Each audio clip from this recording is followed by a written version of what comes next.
안녕하세요. 저는 김선옥이라고 합니다. 정말 어처구니 없던 제 이야기 좀 들어주세요. 사람들은 저를 보고 100억 자산가, 자수성가한 여장부라고 부릅니다. 틀린 말은 아니에요. 먼지 풀풀 날리는 새벽 시장 좌판에서 시작해 악착같이 돈을 모았고 그 돈을 굴려 지금의 부를 이뤘으니까요. 제 손에 박인 굳은 살과 밤샘으로 퀭했던 젊은 날의 눈이 지금의 저를 만들었습니다. 하지만 저는 그저 아들 하나 잘 키우고 싶었던 평범한 엄마였을 뿐이에요.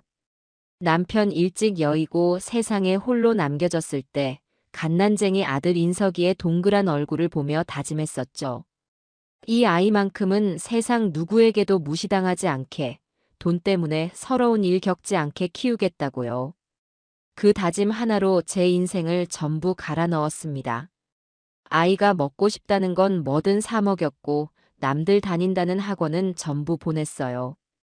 명문대를 졸업하고 번듯한 대기업에 취직한 아들을 볼 때면 제 모든 고생이 눈 녹듯 사라지는 것 같았죠. 강남의 이 넓은 집도 주말마다 가꾸는 저 정원의 비싼 소나무도 전부 인석이의 미래를 위한 든든한 울타리라고 생각했어요. 제게 돈은 곧 아들을 지키는 성벽이자 갑옷이었습니다. 그런 제게 인석이가 처음으로 제 품을 떠나겠다고 선언한 날이었어요. 엄마, 저 결혼하고 싶은 사람이 있어요. 아들의 그 한마디에 세상이 잠시 멈추는 듯 했습니다. 서운함보다는 궁금함이 앞섰죠. 내 아들의 마음을 사로잡은 아이는 대체 어떤 아이일까? 며칠 뒤 인석이는 한 여자를 집으로 데려왔습니다. 고도희. 이름처럼 하얗고 고운 얼굴에 눈웃음이 참 예쁜 아이였어요. 어머님 말씀 많이 들었어요. 인석 씨가 어머님 자랑을 얼마나 하던지요. 이렇게 멋진 분이실 줄 알았어요. 싹싹하게 다가와 제 손을 잡는데 그 손길이 어찌나 살가운지 처음에는 경계심도 없이 마음이 활짝 열릴 뻔했어요. 인석이가 왜 저 아이에게 푹 빠졌는지 알 것 같았죠. 식사를 하고 차를 마시는 내내 도희는 제 말에 귀를 기울이며 연신 고개를 끄덕였습니다. 제 젊은 시절 고생담에는 금방이라도 눈물을 흘릴 것처럼 눈시울을 붉혔고 사업이 성공 가도에 올랐을 때는 자기 일처럼 박수를 치며 기뻐했어요. 참 영리하고 사람의 마음을 어떻게 얻어야 하는지 잘 아는 아이라는 생각이 들었습니다. 하지만 그 편안함 속에서 아주 미세한 바늘 끝 같은 위화감이 스멀스멀 피어오르기 시작했어요. 그건 아주 사소한 질문들에서 비롯됐습니다. 어머님, 이 소파 정말 편하네요. 가죽이 정말 부드러워요. 이태리 장인이 한 땀 한 땀 만든 거죠? 아니, 그냥 가구점에서 보고 편해서 산 거야. 제 대답에 도희는 살짝 실망한 듯한 표정을 스치듯 지었다가 이내 다시 생긋 웃으며 거실 벽에 걸린 그림으로 시선을 돌렸어요. 그림이 참 독특해요. 색감이 강렬해서 집안 분위기가 확 사는 것 같아요. 유명한 작가분 작품인가 봐요? 그냥 인사동 구경 갔다가 마음에 들어서 산 그림이야. 작가 이름은 나도 잘 몰라. 도희의 눈은 그림의 아름다움을 감상하는 게 아니었어요. 그림 한 구석에 있을지 모를 작가의 서명을 찾는 하이에나의 눈빛과 닮아 있었죠. 그뿐만이 아니었어요. 제가 입고 있던 평범한 실내복을 위아래로 훑으며 어머님은 뭘 입으셔도 고급스러우세요. 혹시 이것도 명품 브랜드인가요? 라고 묻기도 했습니다. 그 아이의 머릿속에는 온통 가격표와 브랜드 로고만 가득 차 있는 것 같았어요. 제 삶의 가치를, 제가 이룬 모든 것을 오직 돈이라는 잣대로만 측정하고 있다는 느낌을 지울 수가 없었죠. 결정적인 사건은 그날 저녁에 터졌습니다. 도희가 과일 주스를 들고 오다가 발을 헛디디는 척하며 제가 아끼는 크림색 페르시안 카페 뒤에 주스를 몽땅 쏟아버린 거예요. 어머! 하는 비명과 함께 와장창 컵 깨지는 소리가 났습니다. 저는 놀라서 넘어진 도희에게 괜찮냐고 물으려 다가갔어요. 그런데 제 걱정보다 도희의 말이 한 발 더 빨랐습니다. 어머, 어떡해. 이거 엄청 비싼 거 아니에요? 세탁해도 자국 남는 거 아니에요? 넘어진 자기 몸을 걱정하는 게 아니라 카펫의 가격과 상태를 먼저 걱정하는 모습. 그 순간 저는 알았습니다. 이 아이는 이 집의 모든 것을 사람보다 위에 두고 있구나. 이 집의 가치를 저 김선옥이라는 사람보다 이 집이 품고 있는 재산에 두고 있구나. 저는 아무렇지 않은 척 웃으며 말했어요. 사람 안 다쳤으면 됐다. 카펫이야 또 사면 그만이지. 하지만 제 마음속에서는 이미 차갑게 경고등이 켜지고 있었습니다. 저 아이는 내 아들을 사랑하는 걸까? 아니면 내 아들이 가지게 될 재산을 사랑하는 걸까? 그 의심의 씨앗은 그렇게 제 마음 깊은 곳에 뿌리를 내렸습니다. 그 후로 몇 달이 지나고 저는 아들의 성화에 못 이겨 결국 결혼을 허락했습니다. 결혼 준비 과정에서도 도희의 욕심은 곳곳에서 드러났어요.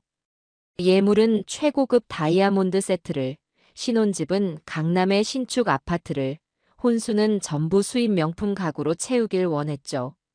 아들 인석이는 엄마, 도희가 기죽는 거 싫어요. 남들 하는 만큼은 해줘야죠 라며 도희의 편을 들기 바빴습니다. 저는 그저 묵묵히 지갑을 열어주었어요. 그래, 어디까지 하나 한번 보자. 니들 욕심의 끝이 어디인지, 내 아들이 어디까지 저 여우 같은 계집에게 휘둘리는지 똑똑히 봐야겠다고 생각했으니까요. 그리고 제 생일날, 마침내 그 균열이 폭발하는 사건이 터지고야 말았습니다. 그날따라 유난히 기분이 좋았어요. 아들 내외가 저녁을 사겠다며 고급 한정식 집을 예약했거든요. 모처럼 가족끼리 오붓한 시간을 보낼 생각에 아침부터 마음이 들떠 있었습니다. 식사를 마치고 집으로 돌아왔을 때 아들 내외가 수줍게 웃으며 커다란 쇼핑백을 내밀었어요. 누가 봐도 알만한 명품 브랜드의 로고가 선명하게 박혀 있었죠. 엄마, 생신 축하드려요. 도희가 엄마 생각해서 특별히 골랐어요. 어머님, 생신 축하드려요. 마음에 드셨으면 좋겠어요. 상자를 열자 반짝이는 금장 로고가 박힌 검은색 가죽 가방이 모습을 드러냈습니다. 요즘 가장 유행한다는, 돈이 있어도 구하기 힘들다는 바로 그 모델이었어요. 솔직히 감동했습니다. 무뚝뚝한 아들이 제 선물을 챙긴 것도 기특했고 며느리의 정성도 고마웠죠. 저는 진심으로 기뻐하며 가방을 고쳐 메고 거울 앞에 서보았습니다. 어머, 예쁘다. 정말 고맙다, 아가. 인석아, 너도 고맙다. 제 진심 어린 감사 인사에 아들은 어깨를 으쓱했고 며느리 도희는 만족스러운 미소를 지었어요. 바로 그때였습니다. 제 인생을 통째로 뒤흔들고 이 모든 연극의 서막을 올리게 한 도희의 한마디가 제 등 뒤에 비수처럼 날아와 꽂힌 것은, 어머님, 역시 잘 어울리세요. 이제 그 가방 드시고 친구분들 만나서 아들 자랑 좀 실컷 하세요. 인석 씨가 이 정도는 해드린다고 소문도 좀 내주시고요. 그래야 저희도 기가 살죠. 순간 제 주변의 모든 소리가 멎는 것 같았습니다.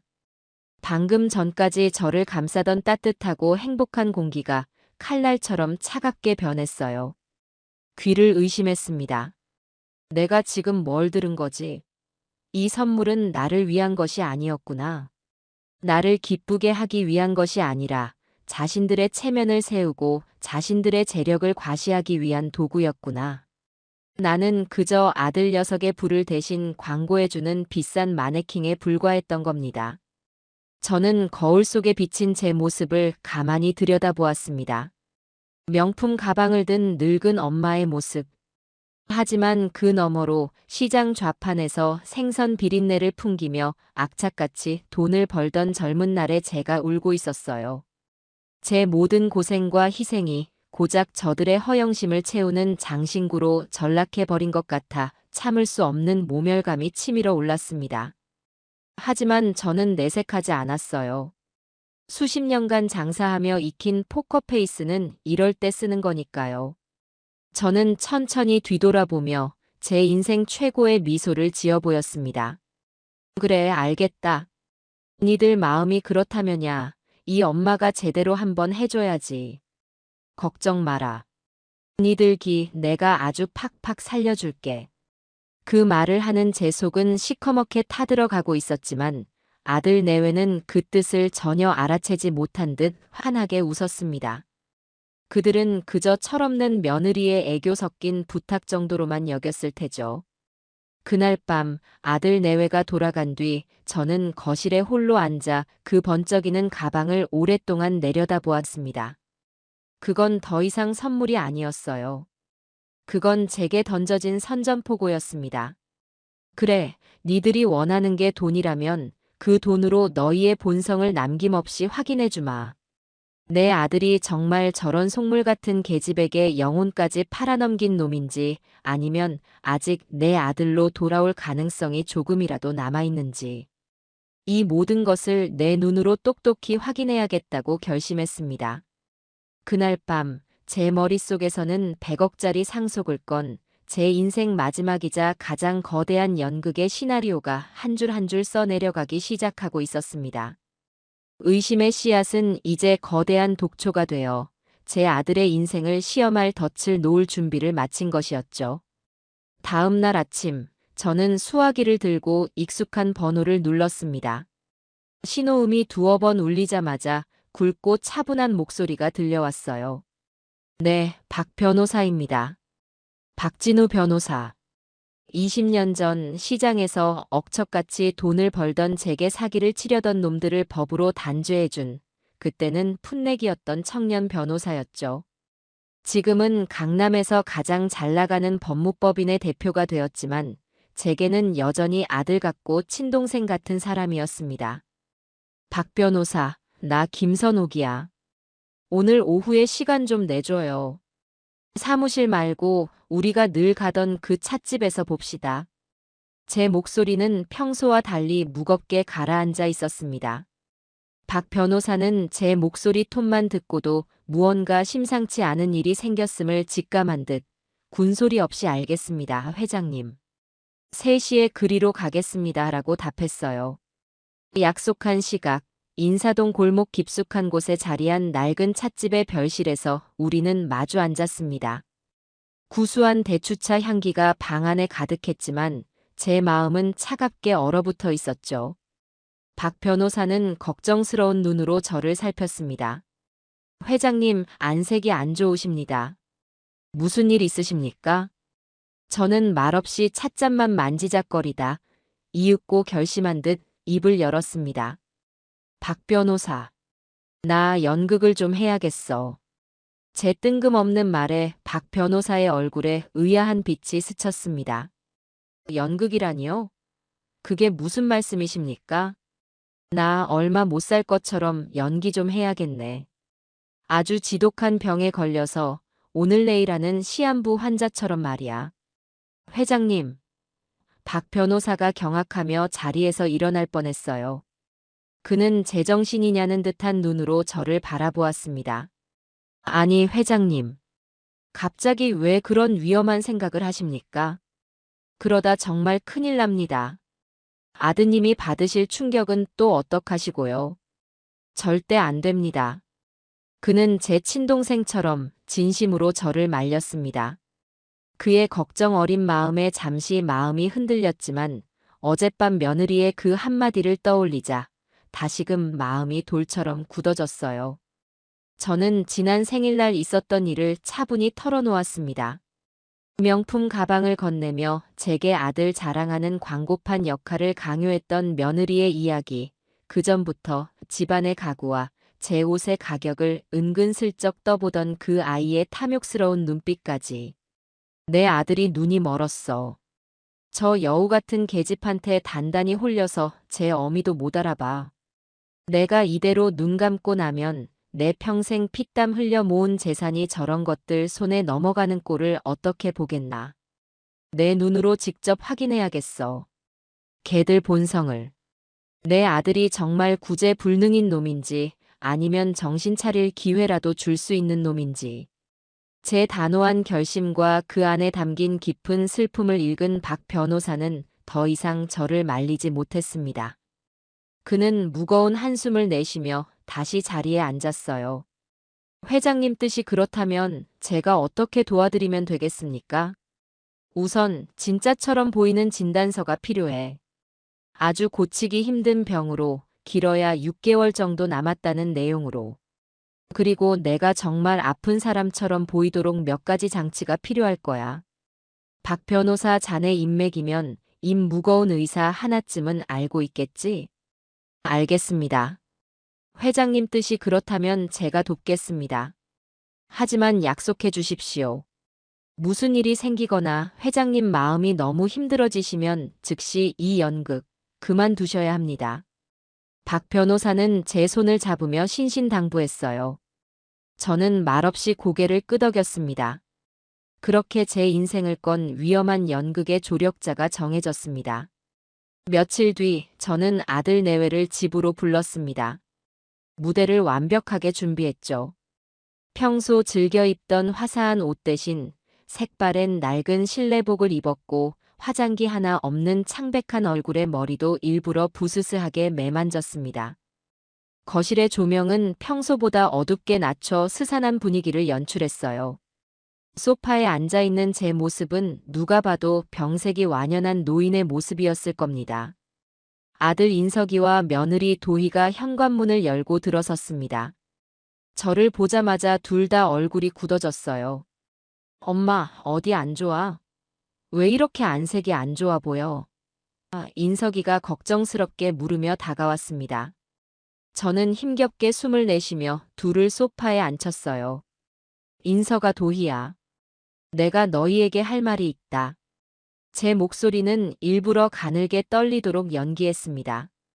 그리고 며칠 전부터 몸이 좋지 않아 종합검진을 받았다는 거짓말을 시작했죠. 제 손에는 박 변호사가 구해온 진짜보다 더 진짜 같은 대학병원 명의의 직인이 찍힌 진단서가 들려 있었습니다. 의사가 암이라고 하더구나. 제 말이 떨어지자마자 아들 인석이의 얼굴이 하얗게 질렸습니다. 저는 결정타를 날렸어요. 말기래. 손 쓸 방법이 없다고 하더구나.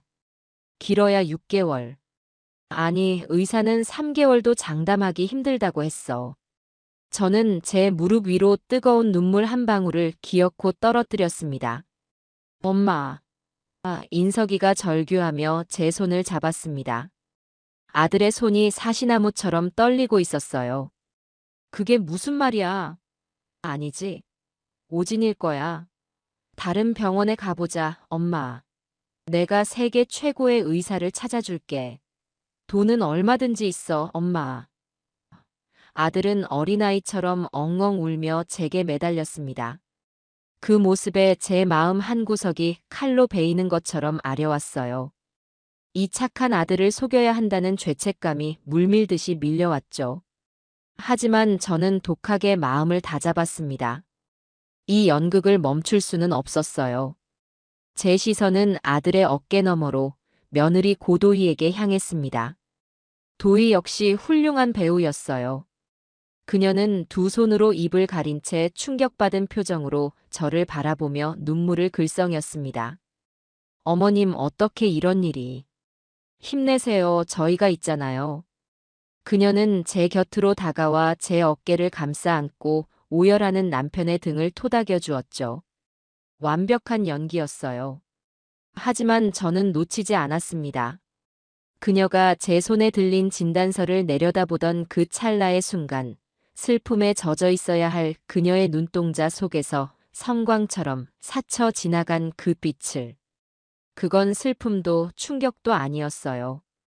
억누르려 애썼지만 감추지 못한 희열과 계산의 빛이었습니다. 거의 알아챌 수 없을 만큼 미세하게 그녀의 입꼬리가 만족스러운 호선을 그리며 움찔거리는 것을 저는 똑똑히 보았습니다. 그건 제가 수십 년간 시장 바닥에서 숱하게 봐왔던 장사꾼들의 눈빛이었어요. 큰 이문을 남길 먹잇감을 발견한 자의 탐욕스러운 눈빛. 바로 다음 날, 도희는 제 예상대로 움직였습니다. 그녀는 다니던 회사에 당장 장기 휴직계를 냈다며 커다란 여행 가방을 끌고 제 집으로 들어왔어요. 어머님, 제가 곁에서 모실게요. 인석 씨는 회사 일도 해야 하니까 제가 어머님 곁을 지켜야죠. 마지막 가시는 길, 제가 편안하게 해드려야죠. 그녀는 비장한 표정으로 말했지만 마지막 가시는 길이라는 단어를 어찌나 자연스럽게 내뱉는지 제 속에서는 천불이 났습니다. 그렇게 도희의 본격적인 간병이 시작되었어요. 그녀는 아침마다 몸에 좋다는 해독 주스를 갈아 바쳤고 점심에는 소화가 잘 된다는 전복죽을 끓였으며 저녁에는 제가 좋아하는 나물 반찬을 정갈하게 차려냈습니다. 겉으로 보기에는 세상에 둘도 없는 효부의 모습이었죠. 아들 인석이는 그런 도희의 모습에 감동해서는 제게 엄마, 도희 정말 착하지? 엄마한테 잘하는 것 좀 봐. 내가 마누라는 정말 잘 얻었어라며 연신 아내 자랑을 늘어놓기 바빴습니다. 하지만 그 모든 것은 쇼에 불과했어요. 그녀의 진짜 목적은 제가 잠들었다고 생각하는 시간에 드러났습니다. 저는 일부러 약을 먹고 깊이 잠든 척하며 실눈을 뜨고 그녀의 행동을 주시했습니다. 도희는 제가 잠든 것을 확인하고는 살금살금 고양이처럼 서재로 향했어요. 그녀는 제 서재에 있는 커다랗고 낡은 영국제 금고를 유심히 살폈습니다. 손가락으로 금고 표면을 쓸어보기도 하고 다이얼을 이리저리 돌려보기도 했죠. 열리지 않자 그녀는 제 책상으로 다가갔습니다. 그리고는 잠겨있는 서랍들을 하나씩 잡아당겨 보았어요. 마치 보물찾기라도 하는 아이처럼 그녀의 눈은 무언가를 찾는 빛으로 이글거리고 있었습니다. 통장이나 인감, 혹은 부동산 권리증 같은 것들이었겠죠. 어느 날 오후 저는 일부러 제 핸드백을 거실 소파 위에 두고는 정원으로 나갔습니다. 유리창을 통해 거실을 지켜보자 아니나 다를까 도희가 핸드백으로 다가갔어요. 그녀는 주방 쪽을 한번 힐끔 쳐다보더니 제 핸드백 지퍼를 조심스럽게 열었습니다. 그리고는 재빨리 손을 집어넣어 안을 휘저었죠. 그녀가 찾는 것은 제 혈압약이나 손수건 따위가 아니었어요. 지갑과 통장, 열쇠 꾸러미 같은 것들이었죠. 별다른 소득이 없었는지 그녀는 실망한 표정으로 지퍼를 다시 닫았습니다.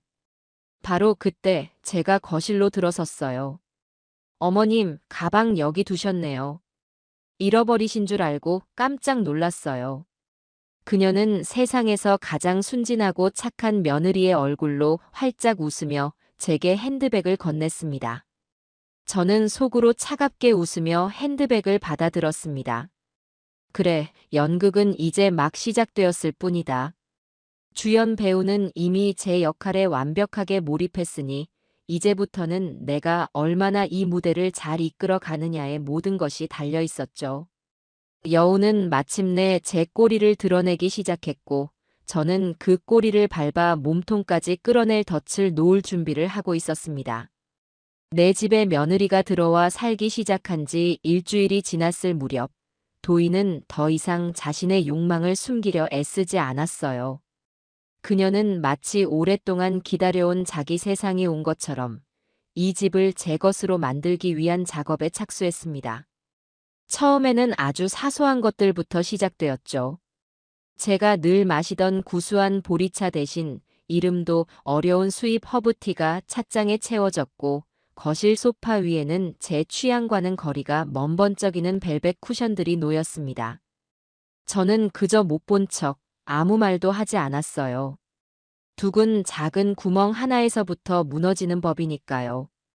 그러던 어느 날 저는 오후 내내 낮잠을 자는 척하다가 해 질려 깨어 눈을 떴습니다. 그런데 늘 제 곁을 지키던 풍경이 어딘가 어색하게 느껴졌어요. 창가에 있어야 할 수십 년간 제 몸에 맞춘 듯 편안했던 낡은 안락 의자가 온데간데 없이 사라진 겁니다. 그리고 그 자리에는 차갑고 반짝이는 금속과 가죽으로 만들어진 보기에도 불편해 보이는 최신 유행의 디자이너 의자가 떡하니 놓여 있었죠. 마치 제 자리를 빼앗은 젊고 오만한 침입자처럼 보였습니다. 어머님 일어나셨어요? 저 의자 요즘 제일 유행하는 거래요. 유명한 이탈리아 디자이너가 만든 작품이라나 봐요. 집안 분위기가 훨씬 젊어 보이지 않아요? 도희는 마치 큰 선심이라도 쓴 사람처럼 의기양양한 표정으로 말했어요. 그녀의 눈에는 자신의 안목에 대한 자부심이 가득했습니다. 순간 머리끝까지 피가 솟구치는 기분이었어요. 저 낡은 안락의자는 남편과 사별하고 인석이를 키우며 힘들 때마다 저를 위로해주던 유일한 친구였습니다. 저 의자에 앉아 아침 신문을 읽고 창밖의 정원이 계절에 따라 옷을 갈아입는 것을 지켜보며 수많은 시름을 달랬었죠. 그건 단순한 가구가 아니라 제 인생의 희로애락이 고스란히 담긴 물건이었어요. 그런데 저 계집이 감히 내 허락도 없이 내 추억을 쓰레기처럼 내다버린 겁니다. 이건 내 집이다. 제 목소리는 분노로 낮고 차갑게 갈라져 나왔어요. 내 허락도 없이 내 물건을 함부로 바꾸거나 버리는 게 아니야. 제 서늘한 기세에 도희의 얼굴이 순간 굳어졌습니다. 하지만 그녀는 역시 보통 내기가 아니었죠. 그녀의 얼굴은 1초 만에 상처받은 사슴 같은 표정으로 바뀌었습니다. 눈에는 금세 투명한 눈물이 그렁그렁 맺혔어요. 어머님, 저는 그저 어머님 기분 전환시켜드리려고 그런 거예요. 아프시면 우울해지기 쉽다고 해서 집안 분위기라도 밝게 바꿔드리고 싶었어요. 제가 생각이 짧았어요. 정말 죄송해요, 어머님. 그녀는 금방이라도 울음을 터뜨릴 것처럼 어깨를 들썩이며 사과했습니다. 그 완벽한 연기 앞에서는 누구라도 마음이 약해져 오히려 화를 낸 자신이 미안해질 정도였죠. 하지만 저는 더 이상 속지 않았습니다. 저 눈물은 악어의 눈물이라는 것을, 저 사과는 더 큰 것을 얻기 위한 위선이라는 것을 똑똑히 알고 있었으니까요. 저는 더 이상 대꾸하지 않고 방으로 들어가 버렸습니다. 그날 저녁, 저는 제 아들을 시험해 보기로 마음먹었어요. 인석이가 퇴근하고 돌아오자마자 저는 아들을 조용히 제 방으로 불렀습니다. 그리고는 아무런 감정도 싣지 않은 목소리로 낮에 있었던 일을 말했죠. 인석아, 도희가 오늘 내 의자를 버렸더구나. 아들의 얼굴에는 즉시 난처한 기색이 떠올랐습니다. 그는 제 눈을 피하며 머리를 극적였어요. 엄마, 버린 게 아니라 바꾼 거겠지. 도희한테 대충 들었어. 엄마 기분 좋게 해주려고 요즘 제일 인기 있는 걸로 어렵게 구했다고 하던데. 걔가 다 엄마 생각해서 그런 거니까 너무 뭐라고 하지 마. 저는 기가 막혀서 말이 나오지 않았습니다. 네 엄마가 수십 년 동안 몸에 익힌 물건보다 걔가 오늘 사온 새 물건이 더 중요하다는 말이니? 이 집의 주인은 아직 나다. 내 집에서 내 물건을 내 마음대로 하지 못하는 게 말이 된다고 생각하는 거야? 그러자 아들은 깊은 한숨을 내쉬며 오히려 저를 나무라는 듯한 투로 말했습니다. 아, 엄마, 제발 좀 그만해. 왜 그렇게 도희를 못 잡아먹어서 안달이야? 어차피 이 집, 이제 곧 우리 집이 될 거잖아. 도희도 미리 좀 자기 취향대로 꾸며보고 싶은 거겠지. 그냥 좋게 좀 받아주면 안 돼? 걔가 지금 누구 때문에 자기 커리어까지 포기하고 여기서 고생하는데. 엄마 간병하느라 얼마나 힘든 줄 알아? 우리 집이 될 거잖아.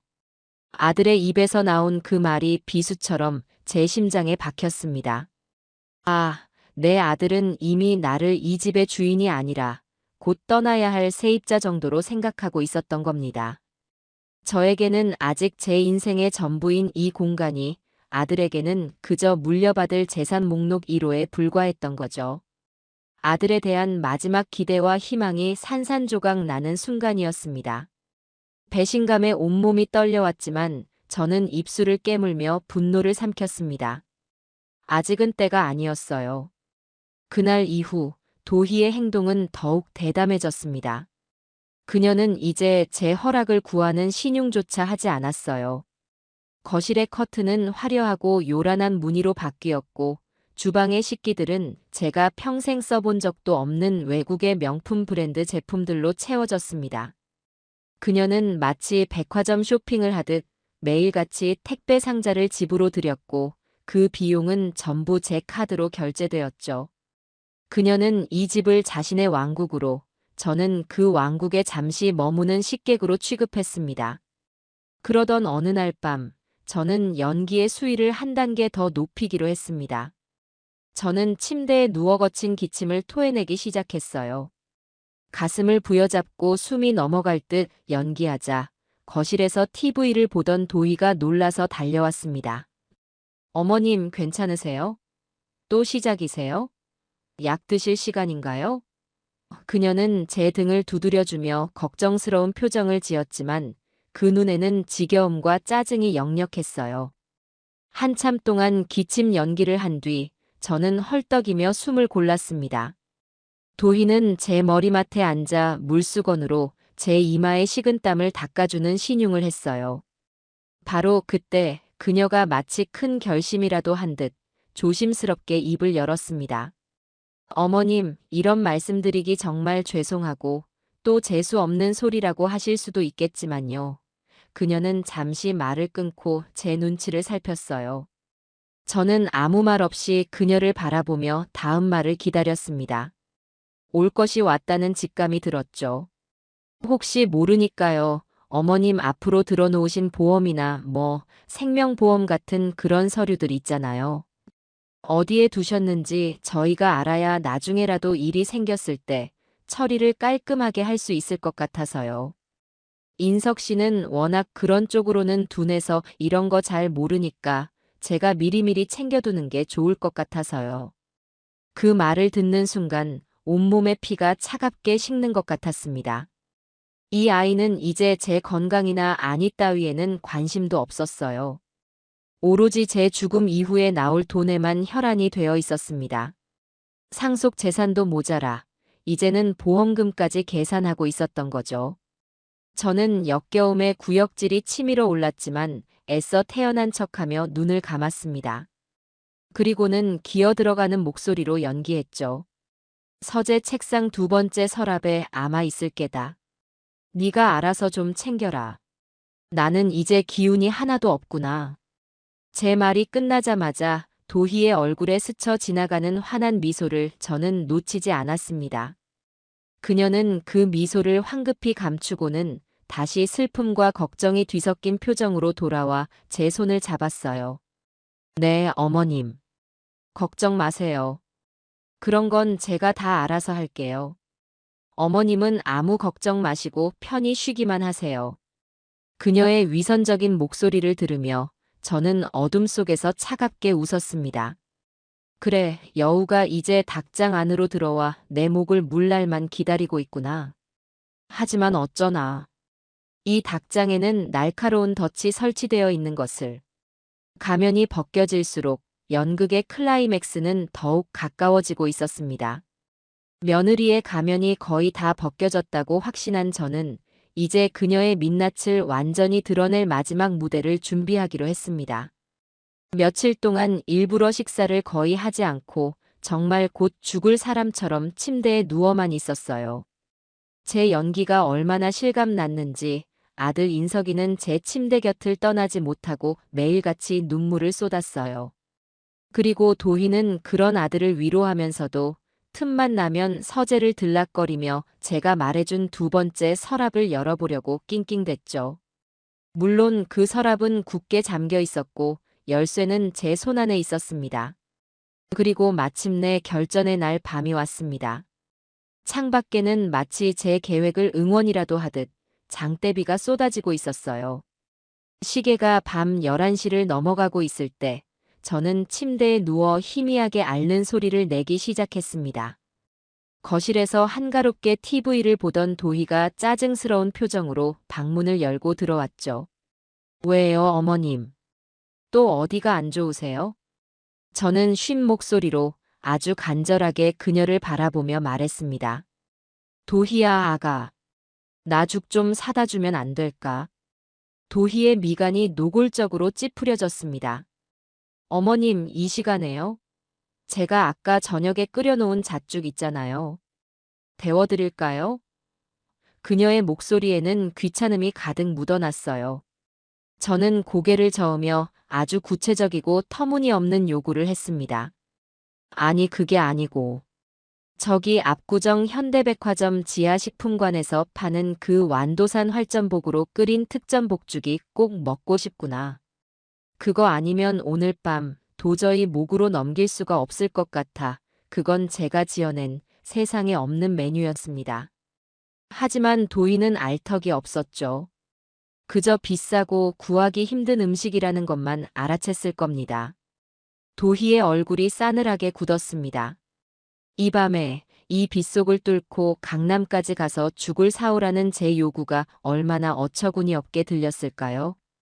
그녀는 거절하고 싶다는 마음을 숨기지 못했지만 죽어가는 시어머니의 마지막 소원일지도 모른다는 생각에 차마 거절하지는 못했습니다.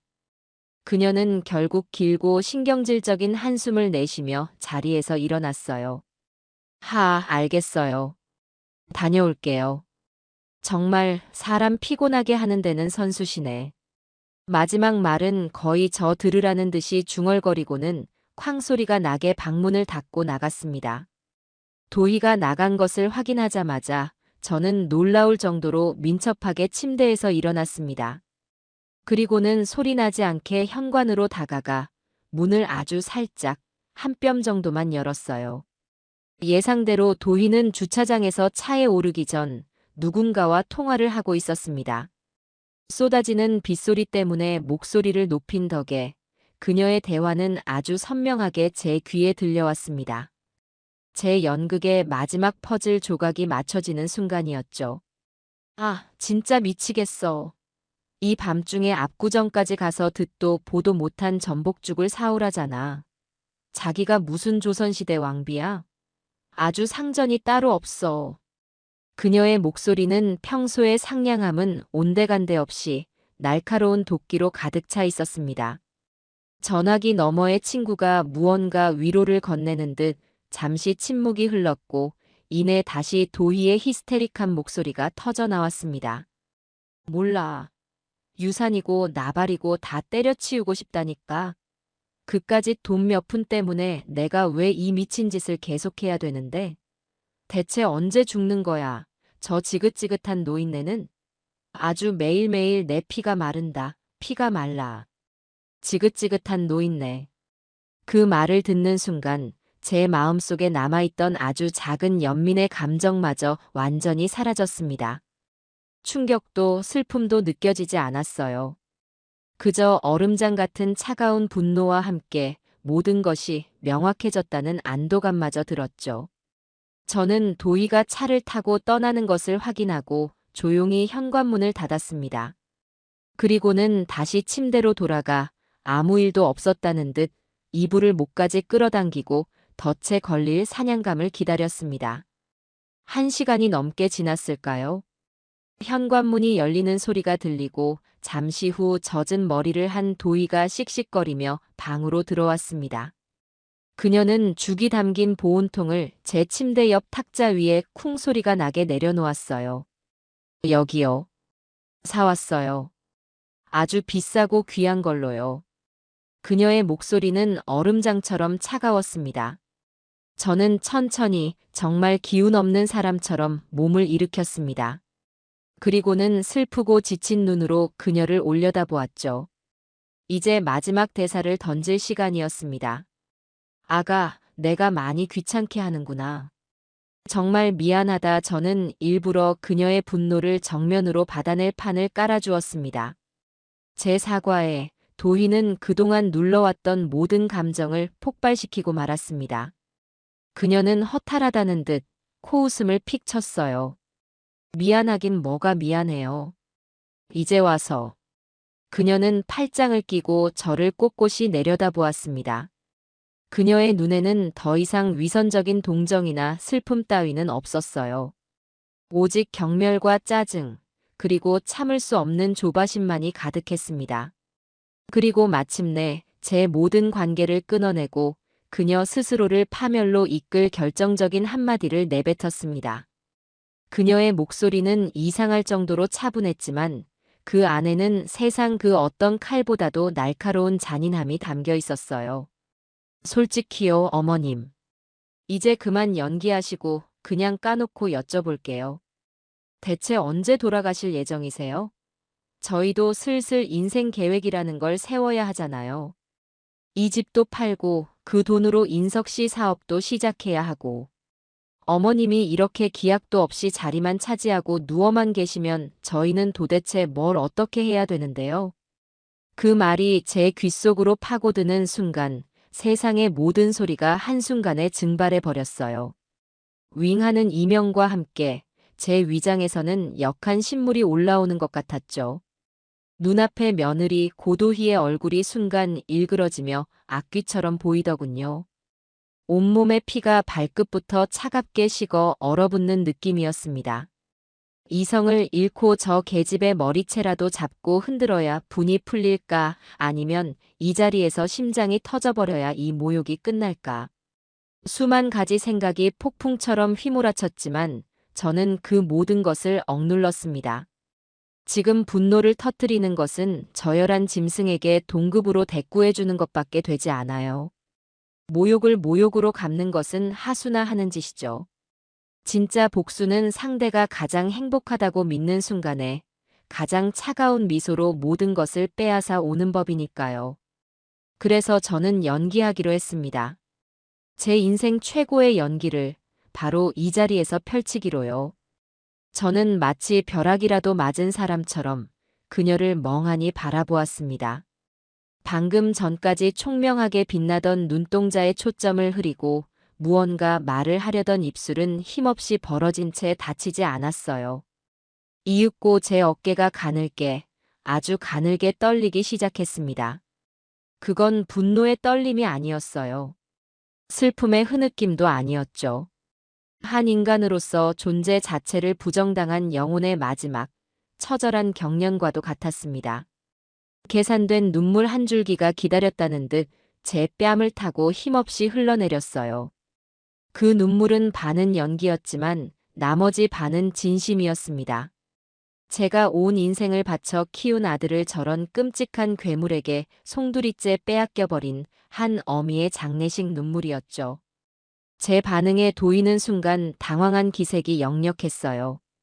아마 제가 소리를 지르며 이 천하에 몹쓸 것, 이라며 노발대발할 것이라 예상했겠죠. 하지만 이처럼 완벽한 침묵과 무기력한 절망 앞에서는 그녀 역시 자신이 너무 심했다는 일말의 불안감을 느꼈을 겁니다. 물론 그건 인간적인 죄책감이 아니었어요. 혹시 이 노인네가 충격으로 정말 잘못되기라도 하면, 혹은 유언장을 바꿔버리기라도 하면 어쩌나 하는 계산적인 불안감이었을 테죠. 어머님, 저는 그런 뜻이 아니라 그냥 저희도 준비를 해야 하니까 그게. 그녀가 허둥지둥 변명을 늘어놓으려 했지만 저는 그 더러운 목소리를 더 이상 듣고 싶지 않았습니다. 저는 천천히, 아주 천천히 몸을 돌려 벽을 향해 돌아누웠어요. 제 등은 이제 그녀와의 모든 소통을 거부하는 견고하고 차가운 성벽이었습니다. 그렇게 한참을 어깨를 들썩이며 소리 없는 눈물을 흘리는 연기를 계속하자 도희는 어쩔 줄 몰라 하며 제 등 뒤에서 한참을 서성이다 결국 조용히 방을 나갔습니다. 닫히는 방문 소리가 세상과의 단절처럼 아득하게 들려왔어요. 얼마 지나지 않아 방문이 다시 벌컥 열리고 이번에는 제 아들, 주인석이 허둥지둥 달려 들어왔습니다. 그 얼굴에는 걱정보다는 초조함이 더 가득했죠. 아마 도희에게 전후 사정을 듣고 제 반응을 살피러 온 것이겠지요. 엄마, 괜찮아? 엄마. 아들은 제 어깨를 붙잡고 다급하게 흔들었지만 저는 추위에 떠는 사람처럼 몸을 웅크린 채 미동도 하지 않았습니다. 엄마, 도희한테 들었어. 걔가 요즘 엄마 간병하느라 너무 힘들고 스트레스를 많이 받아서 말이 헛나왔나 봐. 엄마도 알잖아. 걔가 원래 심성이 나쁜 애가 아닌 거. 그냥 너무 지쳐서 그런 거니까 엄마가 조금만 이해해주면 안 될까? 응. 저는 눈을 감은 채 제 아들의 구차한 변명을 들었습니다. 귀가 썩어 문드러지는 것 같았어요. 제 아들은 지금 제 어미가 받은 인간적인 모욕과 찢어지는 마음을 걱정하는 게 아니었습니다. 오직 아내의 결정적인 실언으로 인해 자신들의 눈앞에 다가온 막대한 유산 상속 계획에 차질이 생길까 봐 전전긍긍하고 있는 것이었어요. 제 어미의 무너진 마음보다 제 아내의 실수를 수습하는 것이 더 중요했던 겁니다. 원래 그런 애가 아니다라는 그 말에 제 마음속에서는 실수와 함께 무언가가 영원히 죽어버렸습니다. 그래, 네 눈에는 아직도 그 교활한 여우가 착하고 순진한 아내로 보이겠지. 어쩌면 알고 있을지도 몰라요. 알면서도 그 여우가 가져다 줄 막대한 부 때문에 애써 외면하고 있는 것이겠지요. 그 순간 제 마음속에 신라처럼 남아있던 아들에 대한 마지막 애정과 연민이 바싹 마른 낙엽처럼 바스러져 한 줌의 먼지가 되어 허공으로 흩어졌습니다. 어린 시절 인석이가 생각났어요. 대여섯 살 무렵이었나 골목길에서 뛰놀다 넘어져 무릎이 깨진 적이 있었죠. 피가 철철 흐르는 상처보다도 저를 보자마자 엄마 하고 울음을 터뜨리며 제 품에 안기던 아이였습니다. 세상의 모든 아픔과 위협으로부터 자신을 지켜줄 유일한 존재가 저라고 믿었던 작고 여린 내 아들이었죠. 그런데 지금 제 앞에 저 남자는 누구인가요? 제 아들의 껍데기를 쓴 탐욕의 눈이 먼 낯선 괴물일 뿐이었습니다. 저는 그를 위해 이제껏 품고 있던 마지막 눈물을 흘려보냈습니다. 그건 슬픔의 눈물이 아니었어요. 더 이상 내 아들이 아닌 저 남자의 영혼에 대한 차가운 애도의 눈물이었습니다. 우리 사이를 가로지르던 강은 이제 그 누구도 건널 수 없을 만큼 넓고 깊어져 버렸어요. 그날 밤 아들이 몇 번이나 더 제 방문을 두드렸지만 저는 아무런 대답도 하지 않았습니다. 집안의 모든 공기가 저를 질식시키는 것 같았어요. 하지만 이상하게도 마음 한구석에서는 기이한 해방감마저 느껴졌습니다. 저를 올가매고 있던 마지막 감정의 족쇄, 아들에 대한 모성애라는 질긴 족쇄가 마침내 끊어졌다는 안도감이었죠. 다음 날 아침까지 저는 시체처럼 침대에 누워 있었습니다. 아들과 며느리는 제가 받은 충격으로 정말 정신을 놓아버렸거나 혹은 병세가 급격히 악화되었다고 생각했는지 안절부절 못했죠.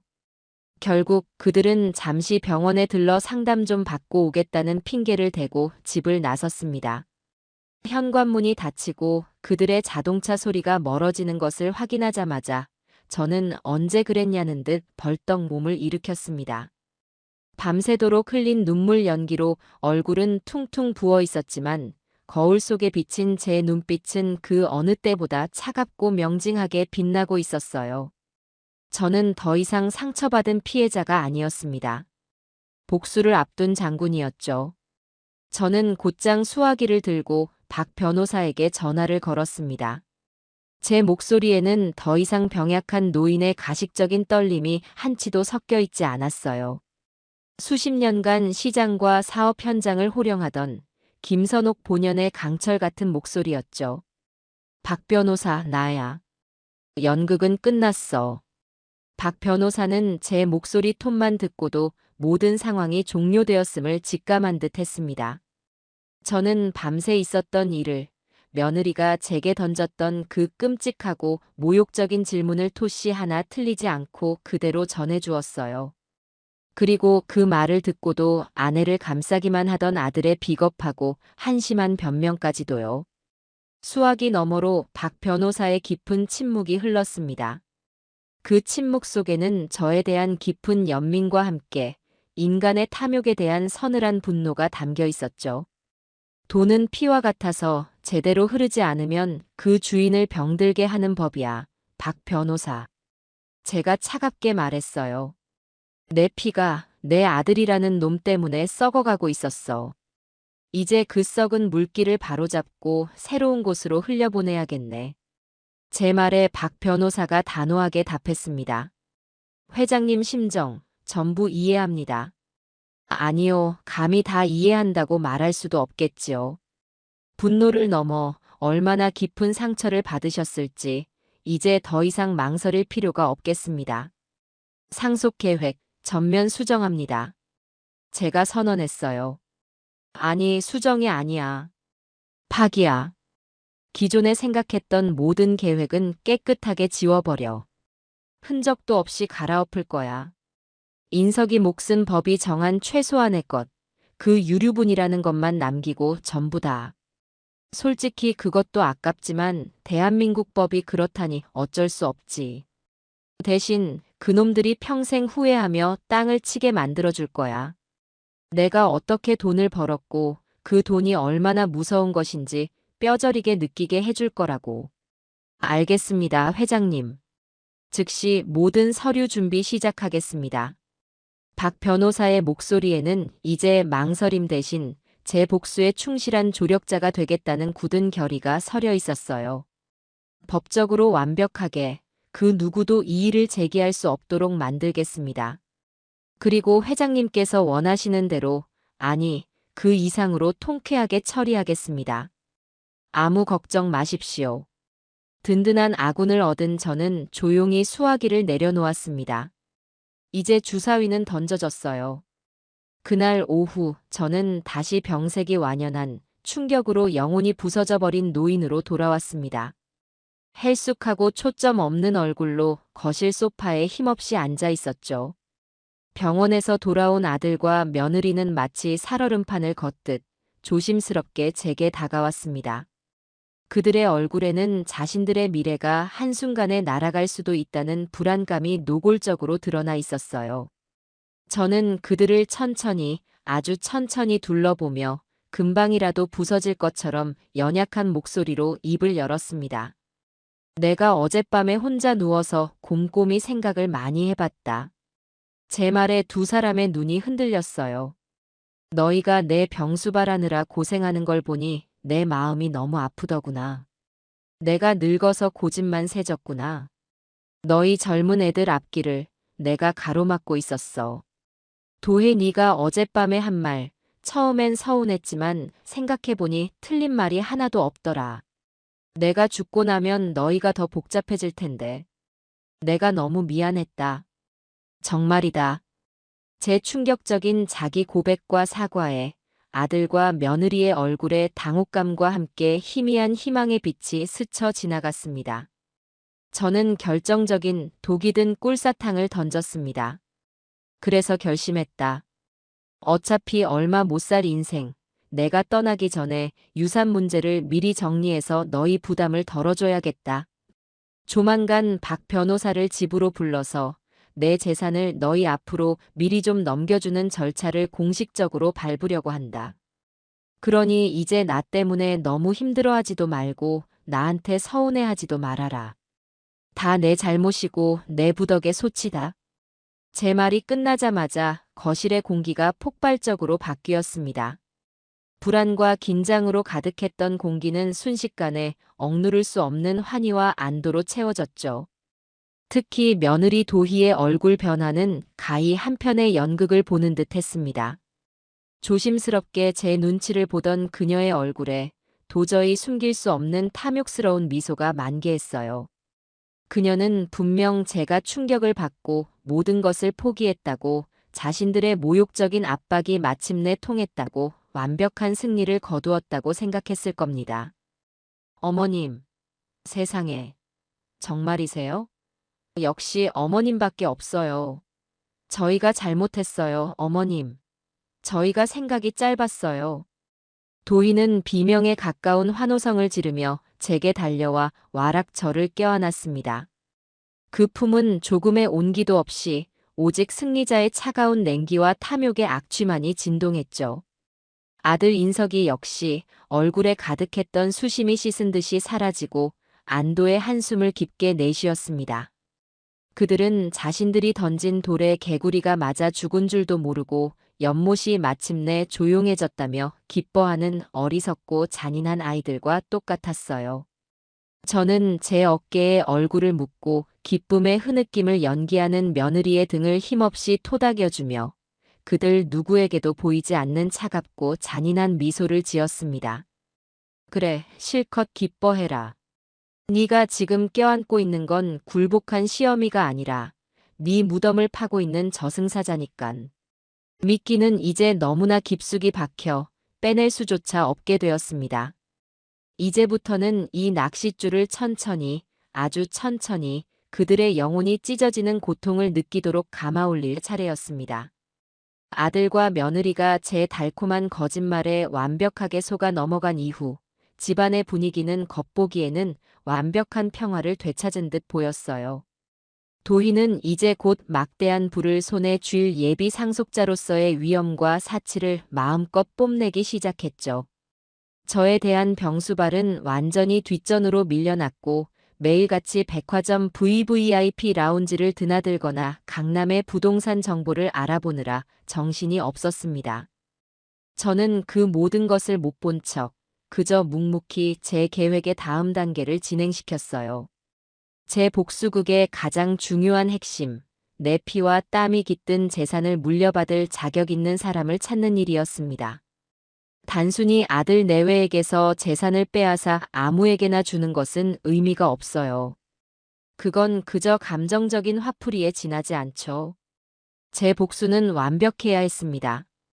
제 평생의 노력이 가장 가치 있는 곳에 쓰이도록 해서 그들이 빼앗긴 것이 단순한 돈이 아니라 존경과 명예, 그리고 사람들의 축복이라는 것을 뼈저리게 느끼게 해줘야 했으니까요. 제 선택이 얼마나 현명했고 그들의 행동이 얼마나 어리석었는지를 대대손손 후회하게 만들어야 했습니다. 어느 맑은 가을날, 저는 오랜만에 회사 공기라도 맡으면 기운이 날 것 같다는 핑계를 대고 집을 나섰습니다. 물론 제 옆에는 박 변호사가 수배해준 입이 무겁고 운전 실력이 뛰어난 수행기사가 그림자처럼 함께했죠. 제가 향한 곳은 제가 20대 시절 좌판 하나로 시작해 수십 년간 피땀으로 일궈낸 제 회사의 본사였습니다. 아들 내외에게는 건강이 안 좋아 경영 일선에서 완전히 물러났다고 말했지만 사실 회사의 중요한 결정들은 여전히 제 손안에 있었어요. 제게 회사는 단순한 사업체가 아니라 제 인생 그 자체이자 배신하지 않는 유일한 자식과도 같았습니다. 오랜만에 찾은 회사는 여전히 활기가 넘쳤어요. 1층 로비에서 마주친 젊은 직원들은 저를 보고 깜짝 놀라며 달려와 90도로 깍듯하게 인사를 했습니다. 회장님, 어쩐 일이십니까? 편찮으시다는 말씀 듣고 얼마나 걱정했는지 모릅니다. 그들의 눈에는 가식이 아닌 진심 어린 걱정과 존경이 담겨 있었죠. 집안에서 아들 며느리에게 받는 죽은 사람만도 못한 투명인간 취급과는 하늘과 땅 차이였습니다. 제 전용 엘리베이터를 타고 회장실로 올라가는 내내 직원들이 보내는 따뜻한 눈빛 속에서 저는 잊고 있던 창업주로서의 자존감을 되찾는 기분이었습니다. 제 마음속에는 이미 한 사람이 자리 잡고 있었어요. 기획조정실의 이정민 부장. 마흔을 코앞에 둔 그는 10년도 더 전에 갓 대학을 졸업한 어수룩한 신입사원으로 입사해 지금까지 묵묵히 제 회사를 위해 청춘을 바친 인물이었습니다. 그는 누구보다 성실했고 칼날처럼 날카로운 분석력을 가졌으며 무엇보다 바위처럼 단단한 의리와 원칙을 목숨처럼 여기는 사람이었죠. 그에 대한 기억은 수없이 많았어요. 몇 년 전 한 건설사가 우리 회사 신사옥 공사를 따내기 위해 그에게 거액의 뇌물을 건네려 한 적이 있었죠. 그때 이 부장은 그 돈 봉투를 들고 곧장 제게 찾아와 모든 사실을 보고했습니다. 그러고는 회장님께서 피땀으로 세우신 회사에 더러운 돈이 섞이는 것을 볼 수 없습니다라며 그 건설사를 즉시 거래선에서 제외시켜버렸죠. 또 한 번은 그의 팀에 있던 신입사원이 큰 실수를 저질러 회사에 막대한 손해를 끼칠 뻔한 적이 있었습니다. 모두가 그 신입사원을 해고해야 한다고 말할 때 이 부장은 모든 책임을 자신이 지겠다며 저를 찾아와 무릎을 꿇었어요. 제가 제대로 가르치지 못한 탓입니다. 저 아이에게 한 번만 더 기회를 주십시오. 모든 손해는 제 월급에서 갚아나가겠습니다. 그의 그런 모습을 보며 저는 사람을 볼 줄 아는 제 눈이 틀리지 않았음을 확신했었죠. 게다가 저는 그가 몇 년째 병상에 누워 계신 홀어머니를 극진히 모시고 있다는 사실도 잘 알고 있었습니다. 매달 월급의 대부분을 어머니의 병원비와 간병비로 보내면서도 단 한 번도 회사의 개인적인 어려움을 읍소하거나 특별 대우를 바란 적이 없는 속 깊은 남자였어요. 그는 바로 제 아들이 가지지 못한 모든 것, 즉 책임감, 의리, 효심, 그리고 인간에 대한 존중을 모두 가진 사람이었습니다. 저는 이정민 부장을 제 옛 사무실로 불렀습니다. 오랫동안 비워둬 먼지가 뽀얗게 쌓인 그곳은 여전히 제 카리스마와 역사를 고스란히 품고 있었죠. 어리둥절한 표정으로 들어서는 이 부장에게 저는 다짜고짜 두툼한 봉투 하나를 책상 위로 슥 밀었습니다. 그 안에는 그의 인생을 통째로 바꾸고도 남을 거액의 현금과 수표가 들어 있었어요. 이 부장, 그동안 회사 위에서 고생 많았네. 자네 능력이라면 어디 가서 뭘 해도 성공할 사람이야. 제 말에 이 부장은 더욱 영문을 모르겠다는 표정을 지었어요. 저는 결정적인 그리고 마지막이 될 시험 문제를 던졌습니다.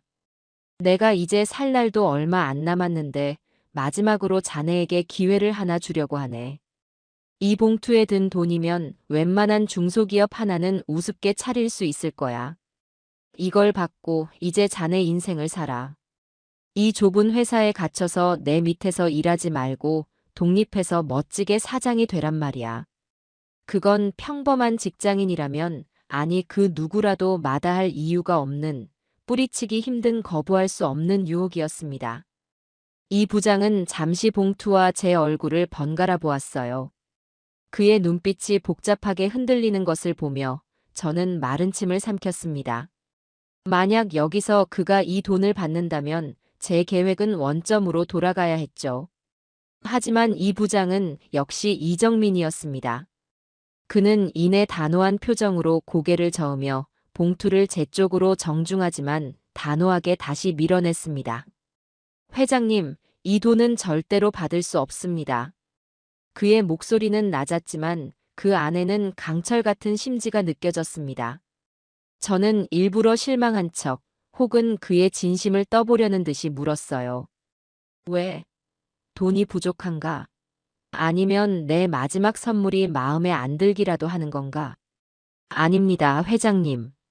이 부장은 자리에서 일어나 제게 깊이 허리를 숙였습니다.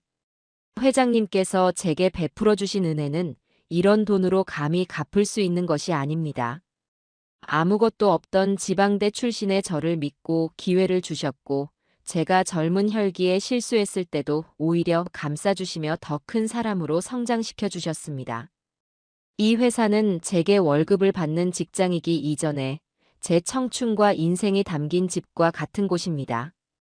그런데 회장님께서 이렇게 편찮으신 위급한 상황에 저 혼자 살겠다고 이 돈을 받고 회사를 떠나는 것은 사람의 도리가 아니라고 생각합니다. 그는 다시 허리를 펴고 제 눈을 똑바로 바라보며 진심을 담아 말했어요.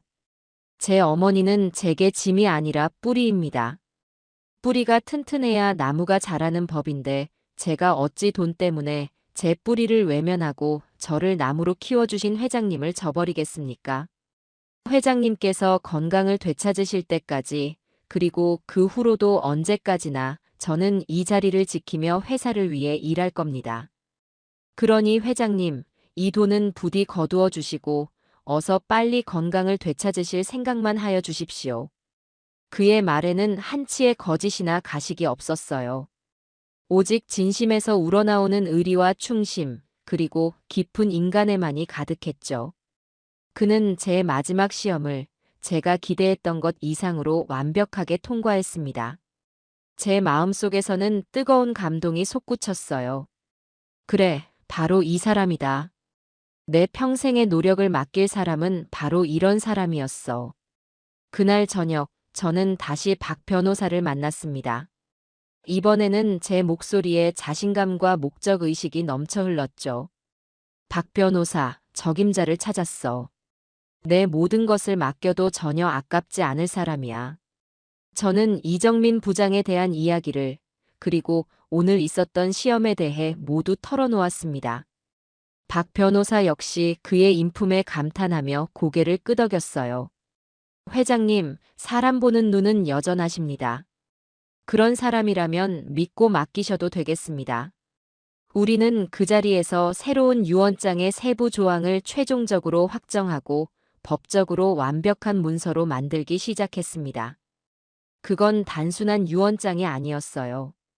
그건 제 인생을 건 복수극의 시나리오이자 제 이름을 걸고 새로운 미래를 여는 위대한 설계도였습니다. 첫째, 제가 가진 회사 선옥그룹의 지분 51%와 강남역 대로변에 있는 시가 300억 원 상당의 선옥빌딩을 이정민 부장에게 상속한다. 과반의 주식 지분으로 그가 외부의 어떤 위협에도 흔들리지 않고 회사의 경영권을 안정적으로 지킬 수 있도록 하고, 선옥빌딩에서 나오는 막대한 임대 수입으로는 그의 노모를 세상 최고의 병실에서 편안히 모시고 그의 가족이 더 이상 돈 걱정 없이 미래를 꾸릴 수 있도록 하기 위함이었습니다. 유언장에는 20년간 변치 않은 그의 충성심과 지극한 효심에 대한 나의 마지막 선물이자 투자라는 문구를 명확히 삽입하라고 지시했죠. 둘째, 아들 주인석과 며느리 고도희에게는 대한민국 법이 정한 최소한의 상속분, 즉 유류분만을 남긴다.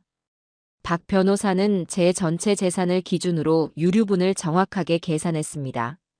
그 액수는 분명 일반인에게는 평생 만져보기도 힘든 큰돈이었지만 그들이 당연히 자기들 것이라고 믿었던 수천억 대의 재산에 비하면 그야말로 모욕적인 푼돈에 불과했죠. 저는 박 변호사에게 한 가지 조건을 더 달았어요. 그 유류분은 현금으로 주지 말고 팔기도 어렵고 세금만 많이 나오는 지방의 쓸모없는 땅으로 지급하도록 해. 돈의 맛을 쉽게 보게 해줄 순 없지.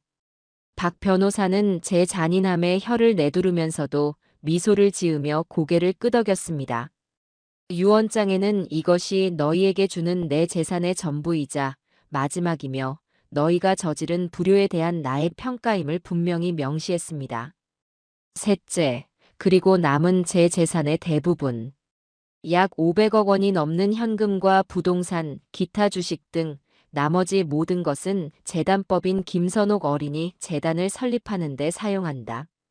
그 재단은 저처럼 어렵고 든든한 배경 없이 세상을 시작해야 하는 대한민국의 모든 고아들과 저소득층 아이들에게 안정적인 주거와 교육의 기회를 평등하게 제공하는 것을 목적으로 할 것이었습니다.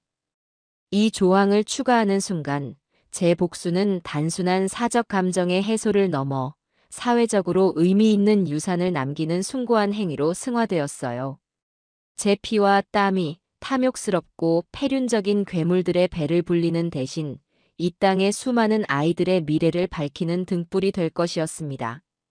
새로운 유언장을 구술하고 박 변호사가 법률적으로 완벽한 문장으로 다듬어 나가는 것을 지켜보는 내내 저는 몇 년 만에 처음으로 깊은 평온함과 올바른 일을 하고 있다는 벅찬 확신을 느꼈습니다. 이것은 끝이 아니라 새로운 시작이었어요. 돈 때문에 핏줄을 끊게 되었지만 역설적으로 그 돈으로 피보다 진한 수많은 새로운 인연을 얻게 될 테니까요. 복수의 설계도는 그렇게 그 누구도 막을 수 없는 거대한 톱니바퀴가 되어 서서히, 그러나 확실하게 돌아가기 시작했습니다.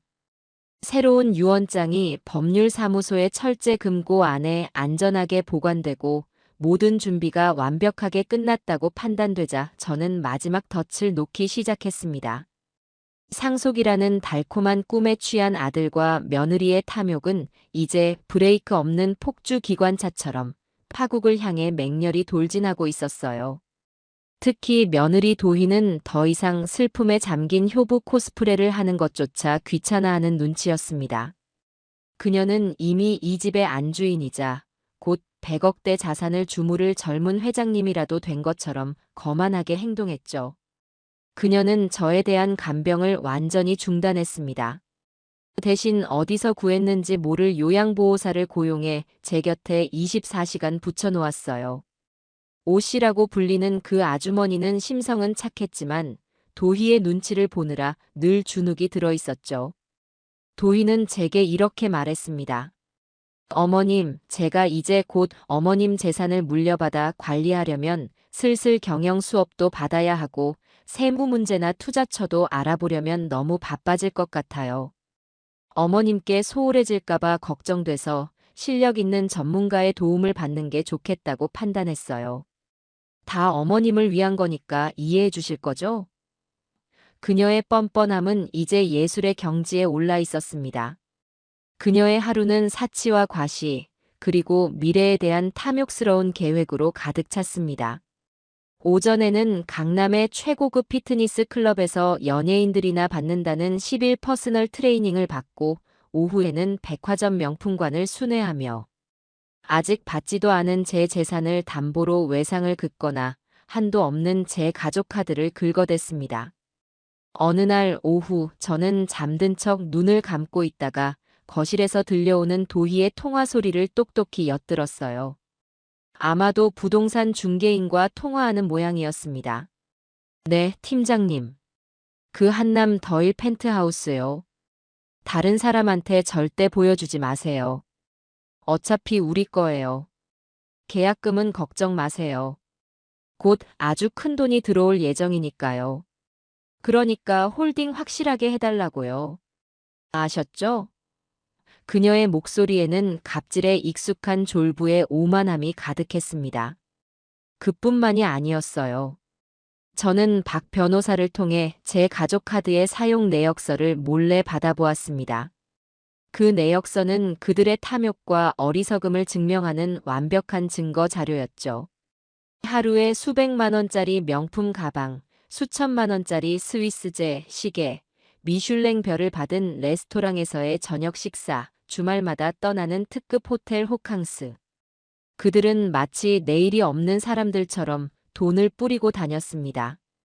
저는 그 긴 내역서를 하나하나 읽어내려가며 차가운 미소를 지었어요.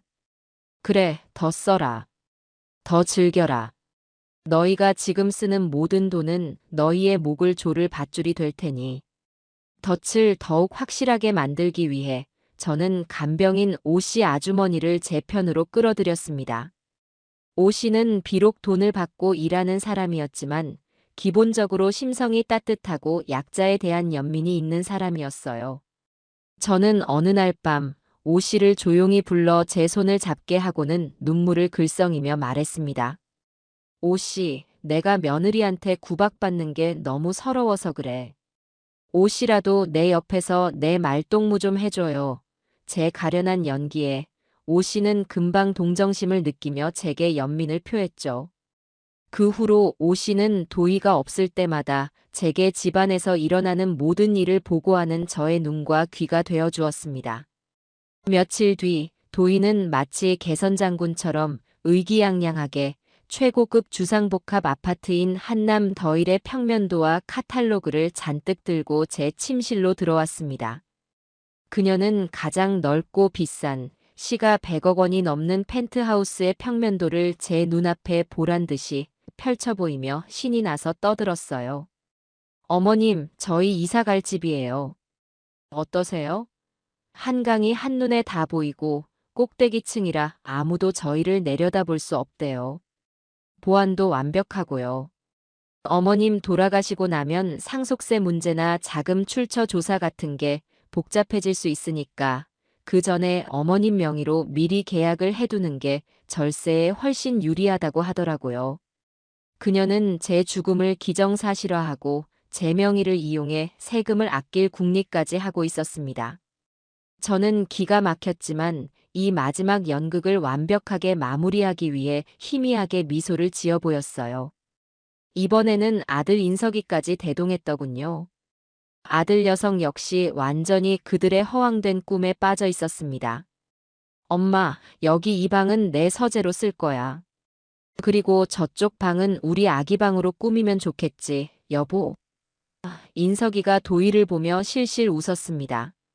그는 이제 더 이상 수동적인 방관자가 아니었어요. 탐욕의 공동정범이자 이 모든 계획의 적극적인 동참자였죠. 그 모습을 보는 순간 그에 대한 마지막 남은 한 조각의 미련마저 사라졌습니다. 저는 힘겹게 손을 들어 그들이 고른 가장 호화로운 펜트하우스의 조감도를 콕 짚었습니다. 이왕이면 제일 크고 좋은 대로 해야지. 우리 인석이 내 아들 기죽으면 안 되잖니. 이 집이 참 좋아 보이는구나. 니들 안목이 아주 탁월해. 제 칭찬에 도희와 인석이는 세상을 다 가진 듯 기뻐했습니다. 정말요, 어머님? 역시 어머님은 통이 크시다니까. 그럼 이걸로 바로 계약 진행할게요. 그들은 제가 재산을 넘겨주겠다는 약속을 철석같이 믿고 이제 모든 것이 자기 것이라 확신하게 된 거죠. 그들은 그날 이후로 아직 존재하지도 않는 그 펜트하우스의 인테리어를 어떻게 꾸밀지 수천만 원짜리 이탈리아제 소파와 독일제 주방 가구를 카탈로그에서 고르며 행복한 비명을 질러댔습니다. 그들이 스스로 파산의 구덩이를 깊게 파는 모습을 저는 아주 만족스럽게 지켜보았습니다.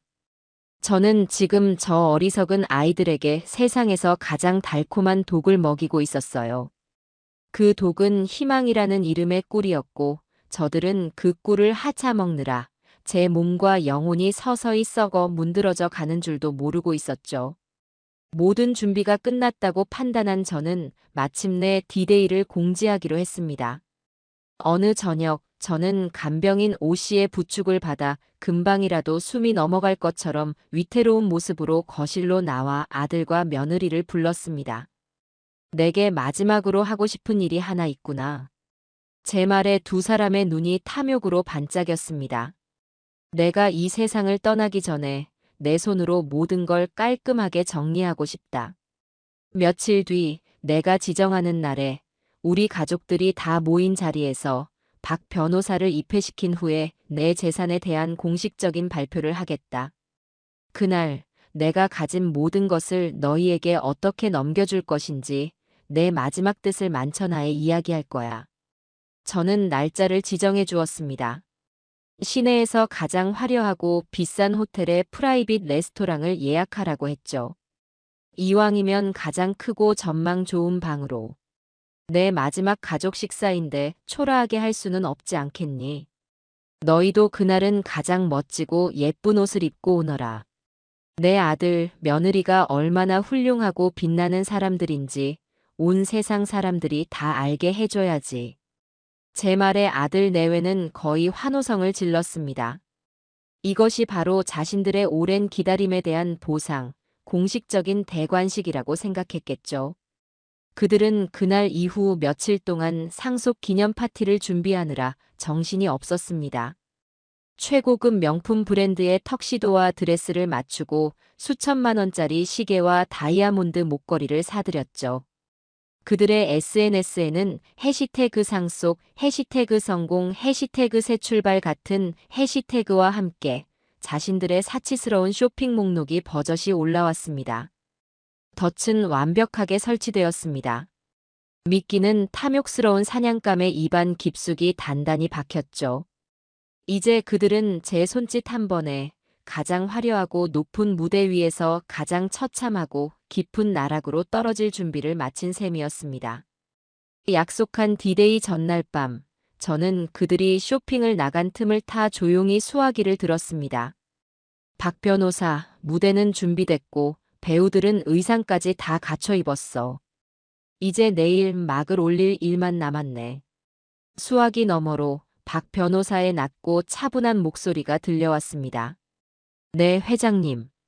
모든 준비는 끝났습니다. 내일은 아주 긴 하루가 될 겁니다. 저는 창밖의 어둠을 바라보며 조용히 그리고 아주 차갑게 마지막 피날레를 준비하고 있었습니다. 내일이면 모든 것이 끝날 것이었어요. 결전의 날, 저녁 공기는 이상할 만큼 고요하고 투명했어요. 창밖으로 보이는 서울의 하늘은 제가 본 중 가장 붉고 아름다운 노을을 피워내고 있었죠. 마치 제 인생의 마지막 장을 축복하는 혹은 경고하는 거대한 불길처럼 느껴졌습니다. 저는 약속 장소로 향하기 전 오랫동안 거울 앞에 서서 제 자신을 들여다보았습니다. 거울 속에는 병색이 완연한 금방이라도 쓰러질 듯 연약한 노파가 서 있었어요. 하지만 그 희미한 눈동자 깊은 곳에서는 수십 년 묵은 빙하보다도 차갑고 단단한 결의가 이글거리고 있었습니다. 저는 오늘 제 인생 전부를 건 마지막 전투를 치르러 가는 늙은 장수였어요. 약속 장소는 시내 최고층 빌딩의 꼭대기에 위치한 서울의 야경이 파노라마처럼 펼쳐지는 최고급 호텔 레스토랑이었습니다. 그곳은 돈이 있어도 쉽게 예약할 수 없는 대한민국 1%를 위한 그들만의 공간이었죠. 제가 그곳을 선택한 이유는 단 하나였습니다. 가장 높은 곳에서, 가장 화려한 곳에서, 가장 처참한 나락으로 떨어뜨리기 위해서. 추락의 고통은 올랐던 곳이 높을수록 배가 되는 법이니까요. 저는 박 변호사가 보내준 수행기사의 부축을 받으며 레스토랑의 프라이빗 룸으로 안내되었습니다. 방 안에 들어서는 순간 화려한 샹들리에의 불빛과 통유리 너머로 쏟아지는 서울의 야경에 잠시 숨을 멈췄어요. 곧 이 아름다운 곳이 제 아들과 며느리에게는 평생 잊지 못할 지옥의 무대가 될 것이었습니다. 잠시 후 오늘의 주인공인 아들 내외가 도착했어요. 그들의 모습은 가히 가관이었습니다. 아들 인석이는 평소 입지도 않던 몸에 꽉 끼는 벨벳 턱시도를 차려입었고 머리에는 기름을 듬뿍 발라 올백으로 넘겼더군요. 며느리 도희는 어깨와 등이 훤히 드러나는 여왕이라도 된 듯한 화려한 붉은색 드레스를 입고 있었습니다. 목에는 제가 언젠가 선물했던 다이아몬드 목걸이가 탐욕스럽게 빛나고 있었죠. 그들은 마치 상속을 기념하는 파티에 참석한 졸부 부부처럼 보였어요. 죽음을 앞둔 시어머니를 모시는 비통함 따위는 눈곱만큼도 찾아볼 수 없었습니다. 어머님, 먼저 와 계셨네요. 아이고, 오늘따라 더 기운이 없어 보이세요. 그래도 마지막 식사인데 좋은 데서 하니까 좋으시죠? 도희는 제 곁으로 다가와 능숙하게 제 휠체어를 밀며 말했어요. 그 목소리에는 이제 억누를 수 없는 흥분과 기대감이 묻어나오고 있었죠. 곧이어 오늘의 또 다른 중요 인물들인 박 변호사와 이정민 부장이 도착했습니다. 두 사람은 약속이라도 한 듯 점잖고 단정한 검은색 정장 차림이었어요. 그들의 얼굴에는 이 자리가 가진 무게감을 아는 자들의 비장함과 침착함이 서려 있었죠. 그들은 제게 다가와 깍듯하게 허리를 숙여 인사했습니다. 그 모습을 본 도희가 콧방귀를 뀌며 비아냥거리더군요. 어머, 이 부장님도 오셨네요. 저희 가족의 아주 중요한 날인데 이렇게 증인으로 직접 와주셔서 정말 감사해요. 박 변호사님도요. 오늘 일만 잘 끝나면 제가 두 분께 두둑하게 보너스 챙겨드릴게요. 그녀는 마치 자신이 이 모든 상황의 주인이자 시혜를 베푸는 여왕이라도 된 것처럼 굴었습니다. 이정민 부장은 그 모욕적인 언사에도 아무런 표정 변화 없이 그저 묵묵히 고개만 숙였어요. 그 깊이를 알 수 없는 침묵이 도희의 경박함과 천박함을 더욱 도드라지게 만들었습니다. 자리에 앉아 식사가 시작되었어요. 코스 요리는 세상의 모든 진귀한 것들을 다 모아놓은 듯 화려했습니다.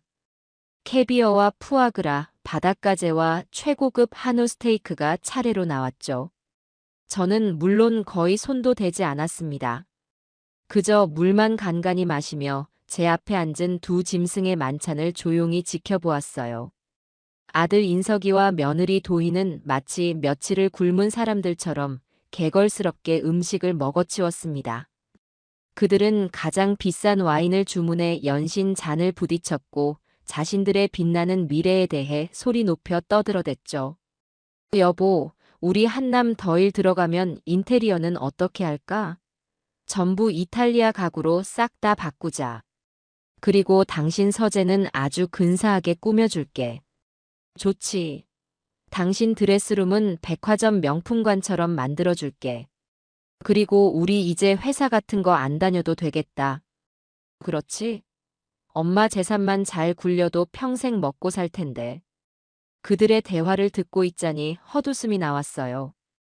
제 평생의 피와 땀, 잠 못 이루던 수많은 밤과 갈라진 손가락의 고통이 저들에게는 그저 흥청망청 써버릴 돈뭉치에 불과했던 겁니다. 제 시선은 맞은편에 앉은 이정민 부장에게로 향했어요. 그는 어색한 분위기 속에서도 흐트러짐 없는 자세로 조용히 식사를 하고 있었습니다. 그의 얼굴에는 저 천박한 대화에 대한 경멸과 저에 대한 안타까움이 복잡하게 뒤섞여 있었죠. 저는 그 순간 다시 한번 확신했습니다. 내 선택은 틀리지 않았다고. 식사가 거의 끝나갈 무렵, 도희는 더 이상 자신의 흥분을 주체하지 못하는 듯 보였어요. 그녀는 자꾸만 박 변호사의 묵직한 서류 가방을 힐끔거렸습니다. 그러더니 마침내 참지 못하고 저를 향해 재촉하더군요. 어머님, 이제 식사도 거의 다 하셨는데 박 변호사님도 계속 기다리시고 슬슬 저희 모두가 기다리는 중요한 얘기를 시작할까요? 제가 미처 대답하기도 전에 도희는 웨이터를 향해 손가락을 까딱했습니다. 그러고는 아주 우렁찬 목소리로 외쳤죠. 여기 세상에서 제일 비싼 샴페인 한 병 가져다 주세요. 오늘은 정말 역사적인 날이니까요. 그녀의 돌발 행동에 아들 인석이마저 당황한 듯 보였지만 이내 상황을 즐기기로 한 듯 껄껄 웃었습니다. 잠시 후 웨이터가 황금빛으로 번쩍이는 최고급 샴페인과 길고 우아한 잔들을 가지고 왔습니다. 펑 하는 경쾌한 소리와 함께 코르크 마개가 날아가고 하얀 거품이 잔 위로 풍성하게 솟아올랐어요. 도희는 직접 샴페인을 따르며 잔을 하나씩 나누어 주었습니다. 그리고는 자신의 잔을 높이 치켜들었죠. 자, 모두 잔을 들어주세요. 그녀의 목소리는 승리감에 취해 한껏 상기되어 있었습니다. 오늘은 슬픈 날이 아니에요. 낡은 시대는 가고 새로운 시대가 열리는 날입니다. 저희 어머님의 편안한 새로운 출발과 그리고 그 뜻을 이어받을 저희 부부의 눈부시게 빛나는 미래를 위하여. 그녀는 저를 보며 활짝 웃었어요. 그 얼굴에는 일말의 죄책감이나 슬픔도 없이 오직 탐욕의 황홀경만이 가득했습니다. 그녀는 제게 제 면전에서 제 죽음을 축하하는 축배를 들자고 하고 있었던 겁니다. 박 변호사와 이 부장은 마지못해 잔을 들었지만 그들의 얼굴은 돌처럼 굳어 있었어요. 아들 인석이는 해벌쭉 웃으며 잔을 높이 들었죠. 저 역시 천천히 제 앞에 샴페인 잔을 들었습니다. 제 손은 조금의 떨림도 없었어요. 저는 잔을 든 채 제 아들과 며느리의 얼굴을 아주 천천히 그리고 깊게 눈에 담았습니다. 그래, 실컷 마셔둬라. 그게 니들 인생의 마지막 축배가 될 테니. 쨍 하는 소리와 함께 우리의 잔이 허공에서 부딪혔습니다. 그 소리는 마치 폭풍전야의 정적을 깨는 날카로운 유리 파편 소리처럼 들렸어요. 샴페인 잔이 비워지고 마침내 운명의 시간이 다가왔습니다. 방 안의 모든 소음이 잦아들고 모두의 시선이 한 곳으로 향했죠. 바로 박 변호사의 발치에 놓인 낡고 묵직한 가죽 서류 가방이었습니다. 그 안에는 누군가의 천국과 누군가의 지옥이 함께 담겨 있었어요. 도희는 거의 숨을 쉬지 못할 정도로 흥분한 상태였습니다. 그녀는 자신의 미래가 담긴 판도라의 상자가 열리기만을 기다리고 있었죠. 아들 인석이도 마른 침을 삼키며 긴장된 표정으로 박 변호사를 바라보았습니다. 제가 조용히 고개를 짓하자 박 변호사가 자리에서 일어났습니다. 그는 천천히 아주 의식적인 동작으로 서류 가방을 테이블 위로 들어올렸어요. 텅 하는 묵직한 소리가 테이블 위로 울려 퍼지며 방 안의 모든 사람들을 긴장시켰습니다. 그는 낡은 가방의 금속 잠금쇠를 딸깍, 딸깍 소리를 내며 풀었습니다. 그 소리가 어찌나 크고 서늘하게 들리는지 마치 지옥의 문이 열리는 소리 같았죠. 박 변호사는 가방 안에서 아주 두껍고 육중한 붉은색 표지로 제본된 서류 뭉치를 꺼내 들었습니다. 그건 단순한 유언장 한 장이 아니었어요. 그건 제 평생의 역사가 담긴 피와 땀으로 쓰인 대서사시였습니다. 회장님의 뜻에 따라 지금부터 김선옥 회장님의 유산 및 재산 증여에 관한 최종 의사를 공식적으로 발표하겠습니다. 박 변호사의 낮고 차분한 목소리가 폭풍전야의 정적을 갈랐습니다. 그 순간 저는 제 며느리가 아들의 손을 식탁보 아래에서 꽉 잡는 것을 보았어요. 그러고는 저를 향해 승리자의 여유로운 윙크를 날려보냈습니다. 그들은 자신들의 발밑이 이미 무너져 내리고 있다는 사실을 전혀 알지 못한 채 인생의 정점에서 가장 달콤한 꿈을 꾸고 있었어요. 그리고 저는 그 꿈이 악몽으로 바뀌는 순간을 지켜보기 위해 조용히 숨을 골랐습니다. 심판의 시간은 그렇게 시작되고 있었습니다. 박진우 변호사의 목소리는 이상할 정도로 차분하고 감정이 없어서 오히려 그 내용의 잔혹함을 극대화시키고 있었어요. 그는 두꺼운 서류 뭉치의 첫 장을 넘기며 마치 법정에서 판결문을 낭독하는 판사처럼 엄숙하게 입을 열었습니다. 본 유언 및 증여의 효력은 오늘 이 시간부로 즉시 발생함을 먼저 알려드립니다. 아들과 며느리의 얼굴에 기대감이 최고조에 달했어요. 도희는 거의 숨을 멈춘 채 박 변호사의 입술 모양 하나하나에 집중하고 있었죠. 박 변호사는 의도적으로 서류를 천천히 읽어내려가기 시작했습니다. 첫째, 본인 김선옥을 지난 3년간 성심성의껏 보좌하며 운전을 맡아준 최 기사에게는 퇴직 위로금 및 감사의 표시로 현금 5억 원을 증여한다. 최 기사의 이름이 나오자 도희의 얼굴에 순간 의아한 표정이 스쳤지만 이내 고작 5억쯤이야 하는 오만한 표정으로 바뀌었어요. 그녀는 그저 본 게임 전에 시시한 에피타이저 정도로 생각하는 듯 했습니다. 둘째, 최근 본인의 간병을 맡아준 요양보호사 오미숙님에게는 비록 짧은 기간이었으나 보여준 따뜻한 마음에 대한 감사의 표시로 현재 거주 중인 경기도 소재 24평 아파트의 소유권을 이전하고 현금 1억 원을 증여한다. 간병인 오 씨의 이름이 나오자 도희의 표정이 살짝 굳어지기 시작했어요. 고작 간병인 따위에게 아파트라니 하는 불쾌감이 역력했죠. 하지만 여전히 그녀는 자신의 몫이 될 거대한 산에 비하면 그저 작은 돌멩이 하나가 굴러갔을 뿐이라고 생각하는 듯 했습니다.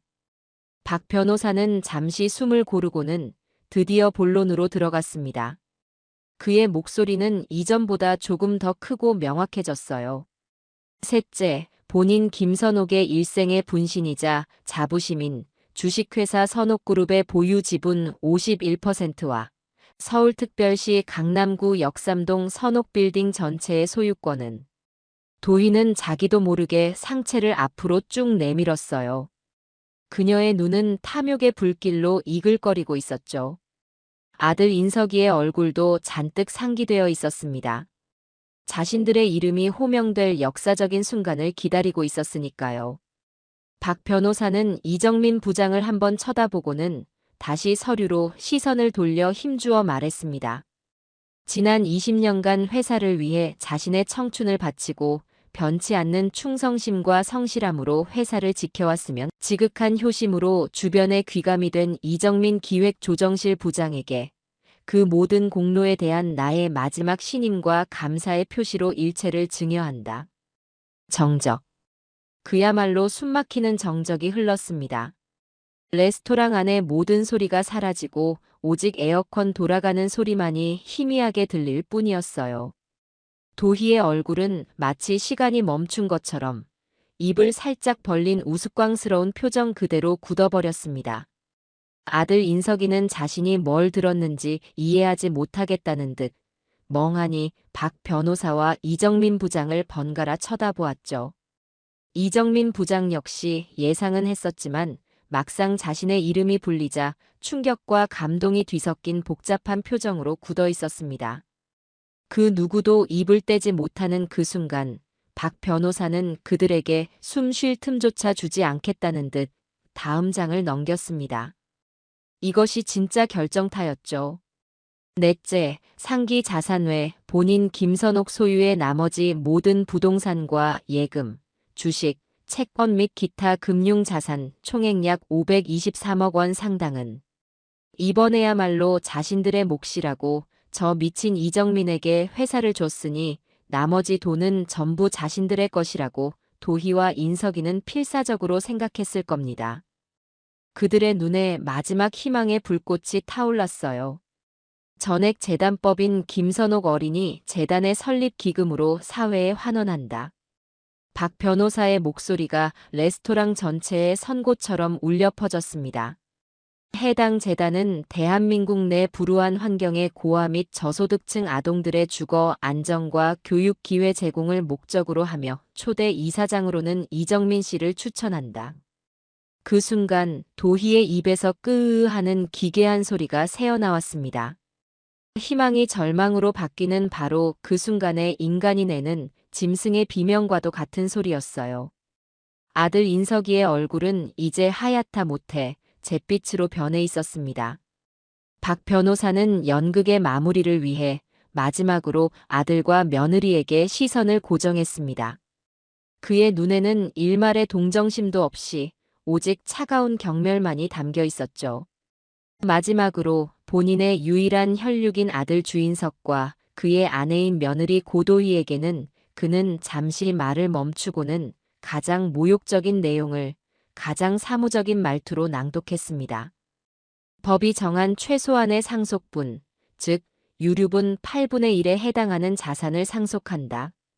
해당 자산은 현금이 아닌 강원도 영월군 소재의 임야 3만 평으로 대체하여 지급하며 이것이 두 사람에게 주는 내 재산의 전부이자 너희가 저지른 불효에 대한 나의 마지막 평가임을 명시하셨습니다. 모든 판결이 끝났습니다. 거짓말. 다 거짓말이야. 가장 먼저 침묵을 깬 것은 역시 도희였어요. 그녀는 스프링처럼 자리에서 튕겨 일어나 테이블이 뒤집힐 듯이 손으로 내리치며 비명을 질렀습니다. 이건 무효야. 우리 어머님은 절대 그럴 분이 아니야. 저 늙은 변호사 영감탱이가 우리 순진한 엄마를 꼬드겨서 재산을 전부 가로채려는 수작이야. 아니면 저 도둑놈, 저 이정민 저놈이 분명 뭔가 수작을 부린 거라고. 그녀의 아름답던 얼굴은 분노와 탐욕으로 흉측하게 일그러져 있었습니다. 그녀는 미친 사람처럼 이정민 부장에게 달려들려고 했어요. 박 변호사가 재빨리 앞을 막아서자 그녀는 이제 박 변호사의 멱살이라도 잡을 듯이 달려들었습니다. 당신 당장 이 유언장 찢어버리지 못해. 이건 사기야, 협박이야. 내가 당신을 변호사법 위반으로 고소할 거야. 그때까지 넋을 놓고 있던 아들 인석이도 마침내 정신을 차렸습니다. 그는 저를 향해 울부짖으며 달려왔어요. 그의 얼굴은 눈물과 콧물로 범벅이 되어 있었죠. 엄마, 이게 어떻게 된 일이야? 장난이지? 엄마, 제정신이야? 어떻게 나한테 이럴 수가 있어? 내가 엄마 하나밖에 없는 아들이잖아. 평생을 엄마만 보고 살아온 아들이잖아. 그는 제 휠체어 앞에 무릎을 꿇고 제 다리를 붙잡고 애원했습니다. 하지만 그의 눈물은 더 이상 제 마음을 움직이지 못했어요. 저는 그저 차갑게 그를 내려다볼 뿐이었죠. 고도의 씨. 박 변호사의 차가운 목소리가 도희의 발광을 멈추게 했습니다. 모든 절차는 법적으로 완벽하게 진행되었습니다. 유언장 작성 당시 회장님의 정신이 얼마나 명료했는지에 대한 국내 최고 대학병원 신경정신과 전문의 3분의 공식 소견서까지 첨부되어 있습니다. 그는 서류 뭉치에서 소견서 몇 장을 꺼내 테이블 위에 던졌습니다. 여기서 계속 소란을 피우시면 업무방해 및 명예훼손, 협박 혐의로 현장에서 즉시 경찰에 신고하고 고소할 수밖에 없습니다. 모든 대화는 지금 이 순간부터 녹음되고 있다는 사실을 명심하십시오. 박 변호사의 단호한 법적 대응에 도희는 잠시 기가 꺾인 듯 헐떡거렸습니다. 하지만 그녀는 포기하지 않고 이번에는 저를 향해 타겟을 돌렸죠. 어머님, 정신 차리세요. 저 사람들이 어머님 재산 뺏으려고 지금 쇼하는 거잖아요. 그렇죠? 어머님이 그럴 리가 없잖아요. 그때였습니다. 제가 마침내 입을 열 시간, 이 모든 연극의 마지막 막을 내릴 시간이 온 것은 저는 조용히 하지만 모든 사람의 시선을 압도하는 힘으로 휠체어에서 천천히 몸을 일으켜 똑바로 섰습니다. 제 허리는 굽어있지 않았고 제 어깨는 당당하게 펴져 있었어요. 병색이 완연하던 늙은 노파는 온데간데 없고 수십 년간 시장을 호령하던 강철의 여인 김선옥이 그 자리에 서 있었습니다. 시끄럽다. 제 낮고 조용한 한마디에 방 안의 모든 소음이 거짓말처럼 멎었습니다. 저는 제 아들과 며느리를 벌레를 보는 듯한 눈빛으로 천천히 훑어보았습니다. 내가 치매에 걸린 것 같으냐? 아니면 저 사람들한테 속아서 내 재산을 다 넘겨준 것 같아? 저는 비웃음을 흘렸습니다. 천만에. 나는 내 인생 그 어느 때보다 정신이 또렷하다. 그리고 너희의 그 더럽고 추악한 속을 뼛속까지 아주 똑똑히 들여다봤지. 아들과 며느리의 얼굴에 당혹감과 함께 불길한 공포가 서리기 시작했어요. 엄마, 그게 무슨 말이냐고? 저는 제 핸드백으로 손을 뻗었습니다. 그리고 그 안에서 이 모든 심판의 결정적인 증거가 될 작은 디지털 녹음기를 꺼내 들었어요. 저는 재생 버튼을 눌렀습니다. 그러자 그 최고급 호텔 레스토랑의 프라이빗 룸 전체에 크고 선명한 수정처럼 맑은 목소리가 울려 퍼졌습니다. 그 목소리는 바로 제 며느리 고도희의 목소리였습니다. 솔직히요, 어머님. 그냥 까놓고 여쭤볼게요. 대체 언제 돌아가실 예정이세요? 저희도 슬슬 계획이란 걸 세워야 하잖아요. 녹음기에서 흘러나오는 자신의 목소리에 도희의 얼굴에서 핏기가 완전히 사라졌습니다. 그녀의 눈이 공포로 터질 듯이 커졌고 다리가 풀린 듯 그 자리에 주저앉고 말았어요. 아들 인석이 역시 제 다리를 붙잡은 채 믿을 수 없다는 표정으로 녹음기와 제 얼굴을 번갈아 쳐다보았습니다. 심판은 그렇게 끝났습니다. 더 이상의 증거나 변명은 필요 없었죠. 그들의 죄는 그들 자신의 목소리로 만천하에 증명되었습니다. 녹음기에서 흘러나온 제 며느리의 잔혹한 목소리는 방 안의 공기를 완전히 얼려버렸어요. 그 어떤 웅변이나 논리보다도 그 한마디의 날 것 그대로의 녹음 파일이 모든 상황을 완벽하게 정리해 주었죠. 도희는 바닥에 주저앉은 채 의미 없는 소리만 반복하며 사시나무처럼 떨고 있었습니다. 아들 인석이는 제 바짓가랑이를 붙잡은 채 고개를 들지 못했어요. 아마 자신의 귀를 의심하고 싶었겠죠. 저는 천천히 녹음기를 끄고 핸드백에 다시 집어넣었습니다. 그리고는 이제는 제 앞에서 벌벌 떠는 한낱 죄인들에 불과한 두 사람을 향해 제 인생의 마지막이자 가장 통쾌한 선고를 내렸습니다. 나는 아픈 적도 죽을 병에 걸린 적도 없다. 제 목소리는 얼음처럼 차갑고 강철처럼 단단했어요. 다만 내 아들과 며느리라는 것들이 내 피와 땀이 밴 돈 앞에서 과연 어떤 괴물로 변하는지 내 두 눈으로 똑똑히 확인하고 싶었을 뿐이다. 그리고 너희는 내 시험에 아주 훌륭하게, 기대 이상으로 완벽하게 불합격했다. 제 말에 도희가 고개를 들었어요. 그녀의 눈에는 이제 공포와 함께 마지막 발악과도 같은 도끼가 서려 있었죠. 그럼 처음부터 저희를 속이신 거예요? 자식들을 상대로 그런 끔찍한 연극을 하신 거냐고요. 저는 코웃음을 쳤습니다. 연극? 그래, 연극이었지. 하지만 그 연극의 주인공은 내가 아니었어. 바로 너희들이었지. 죽어가는 시어머니 앞에서 재산을 탐내고 그 죽음을 재촉하며 심지어 내 명의로 호의호식할 계획까지 세운 건 바로 너희들이었잖니. 나는 그저 관객이었을 뿐이야. 너희라는 짐승들이 벌이는 추악한 쇼를 가장 앞자리에서 지켜본 관객. 저는 이 모든 소란에 놀라 룸 입구에 모여든 호텔 지배인과 직원들을 향해 고갯짓을 했습니다. 지배인. 저 두 사람, 내 눈앞에서 끌어내 주시겠어요? 다시는 내 인생에 그리고 내 회사 근처에도 얼씬거리지 못하도록. 제 말이 떨어지자마자 건장한 체격의 보안 요원들이 방으로 들어왔습니다. 그들은 주저앉아 있는 도희와 넋이 나간 인석이의 양팔을 붙잡아 일으켜 세웠어요. 이거 이거 놓으라고. 당신들 지금 누구한테 손 떼는 줄 알아? 내가 누군지 알아? 도희가 마지막까지 발악하며 몸부림쳤습니다.